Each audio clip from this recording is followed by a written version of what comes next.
Hey everybody, welcome to the show, another episode of Rob Scotlan Interviews. I'm your host, Rob Scotlan, here with my buddy, Draymond Green. Hey Draymond. And tonight's guest is very special. Give you a hint, got my Oakland A's swag on.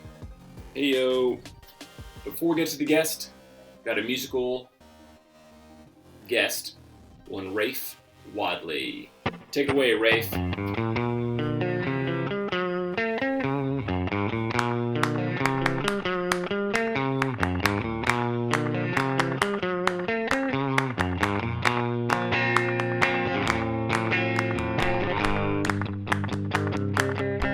Well, I beat the drum and hold the phone. The sun came out today.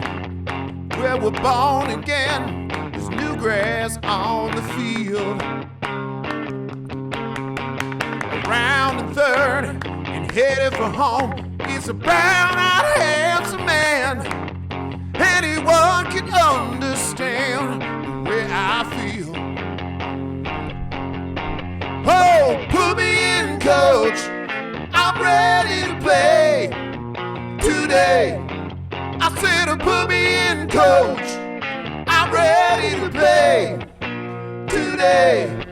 Look at me, I can be center field. Wow, Rafe, as always, you hit a home run. Speaking of home runs, let's welcome tonight's guest.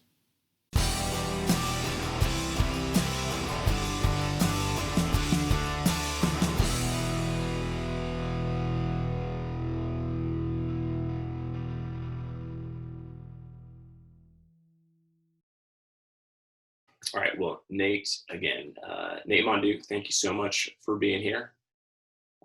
Yeah, thanks. Just really excited to interview you and ask some questions. I know Terry's going to be excited to hear from you. Nate, you attended Charles Wright Academy your junior year with our baseball team. You went to districts. You were co-player of the year in the Squally League your senior year. You also were player of the year in the Squally League. You attended Wake Forest for 3 years. While you were there, you were the ACC All-Academic Team in 2014. You took the Louisville Slugger National Player of the Week Award 2015. You were the first team All-ACC 2015 and 2016. ACC Player of the Week in 2015. You were drafted in the 13th round at number 382 to, what's the best team in baseball? Oakland Athletics, absolutely. All right. That's what I'm talking about. Go Yeah. A's. Go A's. So again, Nate, just you've had a tremendous career so far. We're excited to have you. I've got some questions lined up. Question number one, Nate, can you tell us about your first home run you hit in your professional career? Yeah, the first home run in my professional career came. So when we first get drafted, you go to short season or rookie ball, and that's basically a condensed schedule. A lot of guys that first get drafted in the middle of the summer miss the first part of the pro season. So went to short season, didn't hit a home run there. Started the next year in low A, which is the step up from short season, and about halfway through the year there, without hitting a home run, I got moved up to high A, which is in Stockton, California. And one of them, I think a week or two into there, I hit my first homer. So it took a while for me to get on the board, for sure. But once I did, it was a cool experience. It was a home game in Stockton, and it was Bo Takahashi on the mound. And got a heater inside and just turned on it and crushed it down the line, and kind of knew right away it was gone. But it had been a while since I hit a homer, so always good to get on the board. And the pitch, swinging a high fly ball, deep right center field. On the run is Rincon, the right fielder, into the gap, and this one is gone, a home run. Okay, you're rounding the bases. You're feeling pretty good. Are you a fist pumper, or you just jog it out? Kind of just jog it out. You kind of get that perfect speed and not too fast, not too slow. Take your time a little bit, but not too much time around the bases. Give the third base coach a high five on the way through, or fist bump, whatever. And then, my teammates were pretty excited for me having it be my first one. So, get mobbed a little bit in the dugout. Right. Um, So a good feeling. oh yeah, absolutely. Yeah, might be no better feeling, honestly. Hitting a home run in baseball is it's a good feeling for sure. Yeah, and you knew it right off the bat. Yeah, some of them you just know, and some of them you're not too sure. But yeah, definitely when you get it, you kind of have a feeling for sure it's going out. Having played in high school, college, and the pros, what's the biggest difference as you sort of move up in those levels of play? Yeah, so from the high school level to the college level, the talent, level jumps a little bit, and the same thing from college to pro ball. Just the kind of weeding out of the best talent, the top of the triangle, basically, of talent. But the biggest thing once you get there is it's so much about consistency and preparation. Um, it's not, the talent level in pro ball across the board is pretty at the lower levels, whether it be low A, high A, double A, is pretty similar to the big league level. The difference is those big leaguers know how to maximize their talent. And so maximize, getting the best out of themselves more consistently, where guys at lower levels maybe haven't quite figured that out yet. So that's the biggest thing, is learning how to maximize what you have. And you're not always, like, for me, I'm not a big home run hitter. So, I'm not up there trying to hit a homer every time. I'm more of a get on base, move guys around, move bag to bag, try to steal a base kind of guy. So like knowing how to maximize that for me is something that, will help take me to the next level. So you're a multi-sport athlete in middle school and in high school at Charles Wright. So tell us about some of the sports you played. And if you could, tell us about any favorite memories or what you remember most from your time at playing sports at Charles Wright. Yeah, so in middle school, I got to play soccer, baseball, basketball, did ultimate frisbee as well. And then in high school, played basketball and baseball. And I think, as fun as it was to play baseball there too, I was doing so much of that outside of school already, that the basketball became, one of my things I really look forward to. So, I really enjoyed basketball. And I think, if I was, naturally gifted enough in terms of size and talent, I think maybe, I don't know, that would have been something I would have steered towards. But I think basketball for me was definitely one of the highlights. Getting to play, kind of with all your best friends too. And it was definitely really cool. Okay. So Nate, you've been successful with your academics. You've been successful in sports. Do you have any advice for Charles Wright students? Yeah, I think the coolest thing for me at Charles Wright was how, like, at the broad range of stuff I got to experience that I probably at other schools wouldn't have been able to experience. And I kind of carried that over. Wake Forest is definitely a smaller school. I think it's the smallest Power 5 school in the country, actually. So kind of was able to do the same thing where I got to do ceramics. I got to, take a bunch of classes with all the teachers I really enjoyed. And so I think for me, like, trying new things and being comfortable being uncomfortable. Just like the putting yourself in different situations that maybe you normally wouldn't have, and you just never know what you're going to come away with. You might find something that you love to do and you would have had no idea otherwise. That's definitely one of the things that, throughout my, academic and athletic careers has been like one of the driving factors of, like, you don't know until you try it. So that would be definitely something that I would suggest to everybody. I'm hearing is healthy risk taking. Yeah, absolutely. Yeah, you definitely can go too far with it, with that, like, just like everything. But yeah, healthy risk taking is a great way to put it, for sure. Okay, so Nate, we got some questions from some viewers. Our first question comes from middle schooler Alex Jacobson. What inspired you to start playing baseball? All right, thanks, Alex, for the question. Let's see. I think, like, when I first started playing baseball, I was playing a ton of other sports. So it wasn't specifically baseball. And I don't think at a young age I knew baseball was something that was going to, take me as far as it has. I was kind of doing a little bit of everything. And then it wasn't until, like, my sophomore year of high school, doing some outside baseball stuff, some travel ball stuff, that started getting some interest in colleges. And that was, like, basically the first time I realized that it was something that I could take to the next level. So from there, it became more of an interest of, like, getting into a good school, playing college baseball. And then kind of the same thing happened in college, even, was, I was so focused on being there and playing in college that pro ball wasn't really on my mind until my sophomore year. Had a really good season, started talking to scouts, and kind of the same thing happened all over again in terms of like, wow, I could go play pro ball here. So, I baseball was one of those things I always loved, but I don't think I ever from a young age knew like this is what I'm going to play. This is why I think it kind of came at a later date than it did for some. So you play it for the love of the game. Yeah, definitely. That's awesome. Love of the game. Yeah. Hi, I'm Nico Rose. I'm in 8th grade. I play third base, shortstop, and catcher. My questions for you was, what was your work ethic like throughout middle school and high school, and how did you gain recognition for college baseball? All right, thanks, Nico, for the question. In terms of work ethic, I think that was something that I was always very self-driven.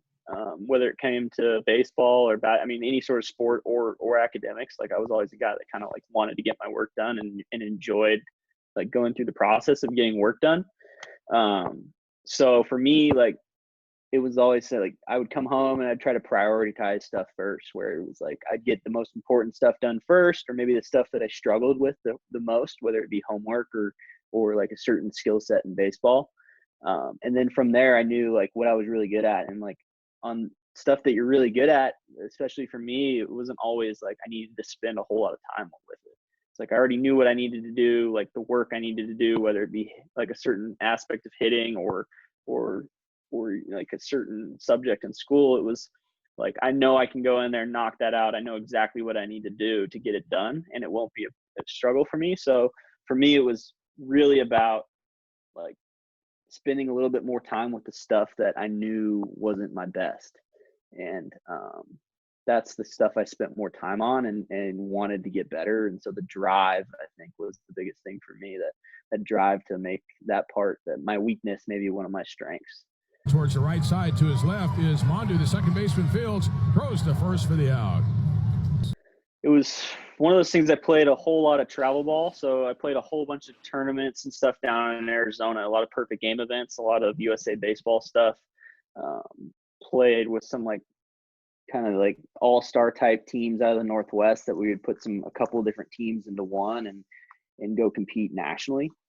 And there are so few schools in the Northwest compared to where they're, the rest of the country, especially like Carolinas and the Northeast, that getting out and away from the Northwest was honestly like the best thing for me. I got way more eyes on me. I had way more opportunities out there.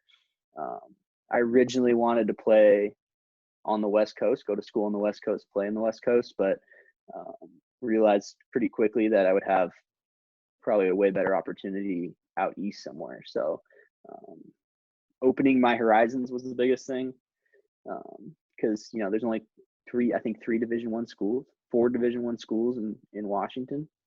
So, and then you go to North Carolina and there's 4 Division I schools in the ACC within an hour of each other. So it's like, it's such a difference out there, that helped quite a bit. Hey Nate, this is Coach Francis. Thank you for letting me join your video interview that Coach Scotlan's putting on. It's been a pleasure following your career. After you left Charles Wright, you went to Wake Forest, which is a great baseball conference, the ACC, and there you became an All-American and All-Conference academic team you were named to. So you've done a great job. We always knew that you had a lot of talent on and off the field, and that you were a very hard worker. It's been fun watching you on Gamecasts, catching games at Wake Forest on video, and also watching some Cape Cod games. And for some of you that don't know what Cape Cod League is, it is the best college baseball summer league in the country. And Nate got to compete at that level, which is awesome. And there's a lot of movies out there that have stories about the Cape Cod because it's so awesome. And when you played in the Cape Cod, we got to see some games. They would have a camera on top of the press box, and it would stay in one spot the entire game, and then the announcers would announce the games. So that was fun watching that, knowing the history of that league. There's a few questions I'd like to ask you, and I'll start it off with this one. I just want you to talk to our audience about what is the biggest lesson or lessons you have learned through the game of baseball. Yeah, one of the things baseball really teaches you is how to deal with failure. Because if you're a Hall of Famer, basically you hit 300, so you're failing 7 times out of 10, and you're like one of the best players to ever play the game. So much of it compared to other sports where, basketball, you're trying to shoot, 50, 60% from the field, 40% from the field. That's like, 50% failure rate. It's much different than baseball. And so learning how to deal with failure and analyze failure and turn it into a positive and learn from it is one of the biggest things that not only baseball taught me, but it also applies to, like my life outside of baseball as well, and dealing with hardships in a way that turns out to be a positive rather than a negative. In a bunt, third base side, this is going to be a tough one, and it's going to be a base hit. The next one is, in the off season, could you kind of describe your off season workouts? Like after the season, how much time do you take off to rest your body? When do you start it back up? And how hard do you get going a month or two before spring training? So if you can tell us a little bit about that, that'd be great. Yeah, so the season is super long. At the minor league level, it's 140 games over basically a 5.5, 6 month period.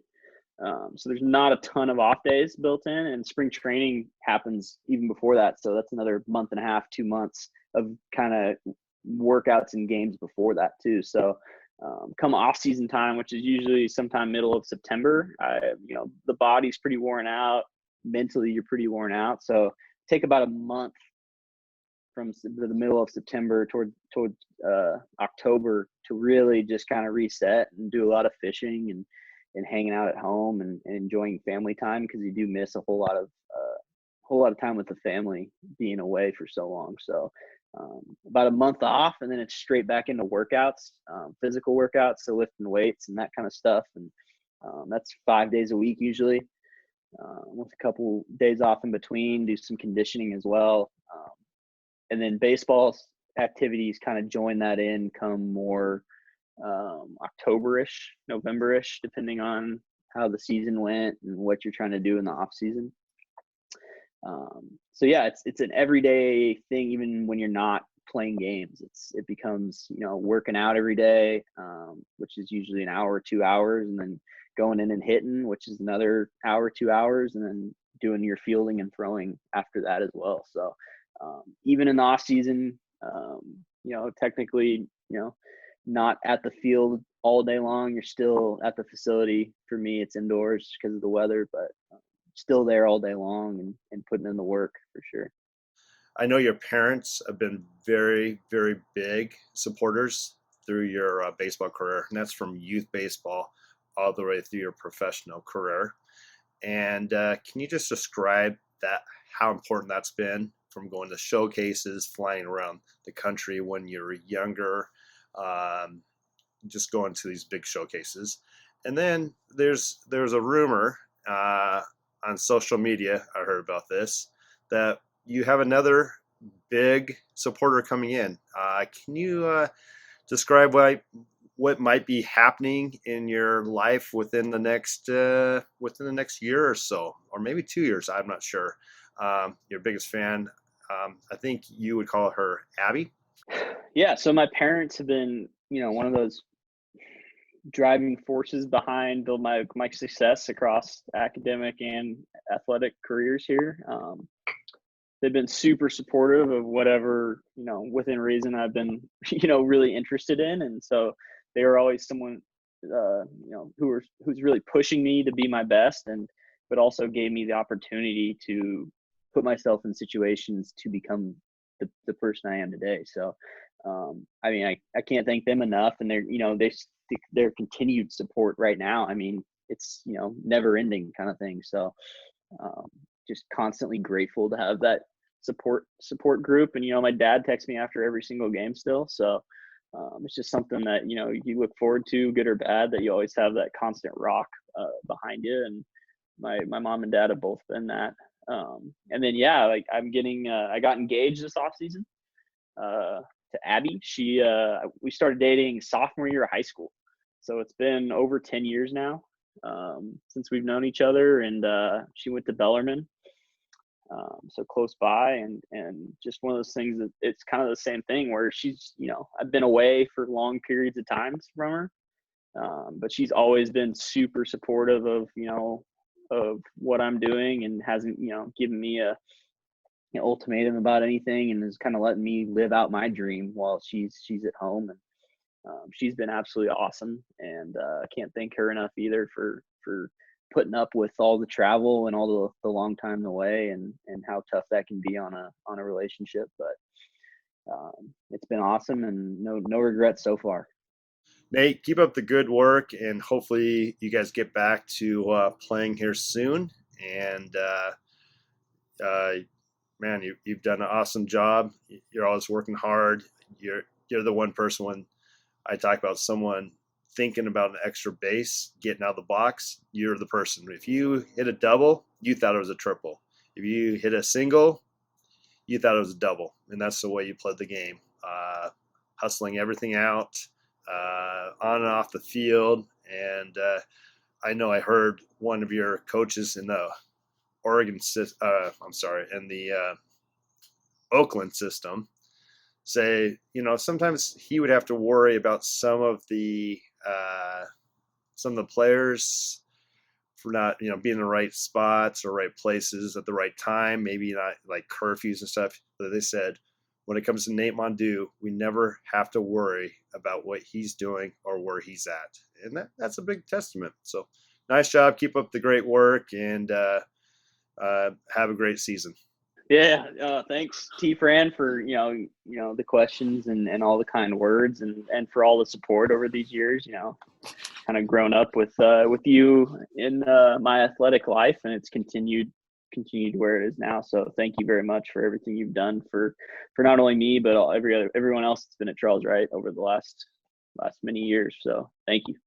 Well, Nate, thanks for taking some time with us tonight. I really appreciate it. I've been thinking for a long time now that it would just really be great to talk to you and hear from you, and to find a way for you to share with Charles Wright about your journey so far, which is just absolutely phenomenal. We just wish you the best of luck. I'm sad that it took all this going on right now to sort of bring us together. But again, yeah. I'm grateful to you for your time.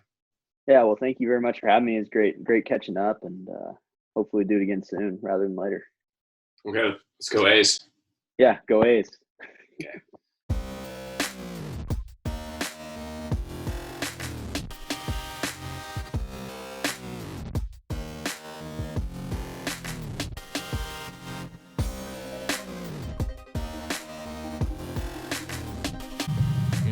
Swinging a high fly ball deep right center field. On the run is Rincon, the right fielder into the gap, and this one is gone, a home run.